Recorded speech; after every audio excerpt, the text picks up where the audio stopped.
জলের তলায় যখন চলে যাবে ব্রিজ করে আর লাভটা কি? এই তো আমরা যাই যাই করে করে আর পশ্চিম বাজার আজকে ধ্বংস হয়ে যাওয়ার কারণে গোটা কাকদ্বীপের পশ্চিম বাজারটাই হচ্ছে অন্ধকার হয়ে যাচ্ছে। আজকে যদি সাগর দ্বীপের এই নদী নালাগুলো বন্ধ হয়ে যায়, ব্যবসা বা লক্ষ মানুষের কর্মসংস্থানও ধ্বংস হবে।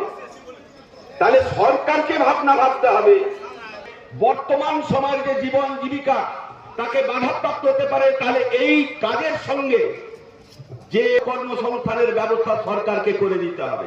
সেই লক্ষ্যে সেদিন বুদ্ধদেব ভট্টাচার্য মুখ্যমন্ত্রী ছিলেন।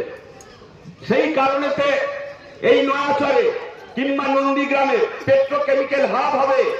এই যে হলদিয়াতে যে চোং, ফলে বিজ্ঞানীদের কথা আমরা শুনছি না। বিজ্ঞানীদের কথা না শুনে যে যার কামাইয়ের রাস্তায় যেতে গিয়ে আমরা আমাদের এই সুন্দর